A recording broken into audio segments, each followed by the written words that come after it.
Status warga negara Indonesia. Kewarganegaraan Republik Indonesia diatur dalam Undang-Undang Nomor 12 Tahun 2006 tentang Kewarganegaraan Republik Indonesia. Menurut undang-undang ini, orang yang menjadi warga negara Indonesia adalah sebagai berikut. Pengertian penduduk dan bukan penduduk, warga negara dan bukan warga negara, dan rakyat. Penduduk dan bukan penduduk. Penduduk adalah orang yang bertempat tinggal atau menetap dalam suatu negara. Bukan penduduk adalah orang yang berada di suatu wilayah, suatu negara, dan tidak bertujuan tinggal atau menetap di wilayah negara tersebut. Warga negara dan bukan warga negara.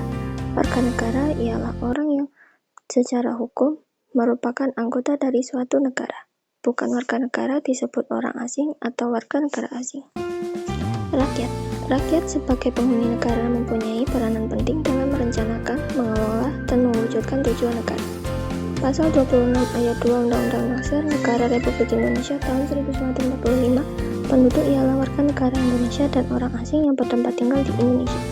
Dengan demikian, di Indonesia semua orang yang tinggal di Indonesia termasuk orang asing pun adalah penduduk Indonesia. 2. Asas-asas kewarganegaraan Indonesia. Asas kewarganegaraan adalah dasar berpikir dalam menentukan masuk tidaknya seseorang dalam golongan warga negara dari suatu warga negara tertentu. A. Asas ius sanguinis. Asas keturunan, yaitu kewarganegaraan seseorang ditentukan berdasarkan pada keturunan orang yang bersangkutan. B. Asas ius soli. Asas kedaerahan atau tempat kelahiran, yaitu kewarganegaraan seseorang ditentukan berdasarkan tempat kelahirannya. Ada pula kemungkinan status kewarganegaraan seorang penduduk.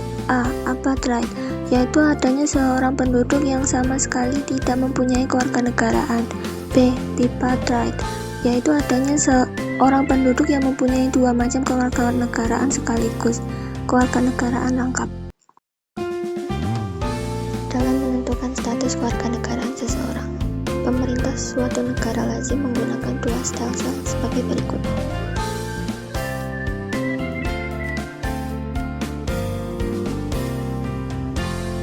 Ada juga hak warga negara sebagai berikut. A. Hak opsi, hak untuk memiliki suatu kewarganegaraan stelsel aktif. B.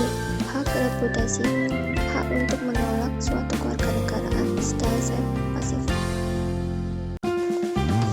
3. Syarat-syarat menjadi warga negara Indonesia. A. Naturalisasi biasa, orang dari bangsa asing yang akan mengajukan permohonan kewarganegaraan dengan cara naturalisasi biasa harus memenuhi syarat sebagaimana yang ditentukan dalam Pasal 9 Undang-Undang Republik Indonesia Nomor 12 Tahun 2006 sebagai berikut. B. Naturalisasi istimewa diatur dalam Pasal 20 Undang-Undang Republik Indonesia Nomor 12 Tahun 2006. Naturalisasi istimewa diberikan kepada orang asing yang telah berjasa kepada negara Republik Indonesia atau dengan alasan kepentingan negara. 4. Penyebab hilangnya kewarganegaraan Indonesia, yaitu sebagai berikut.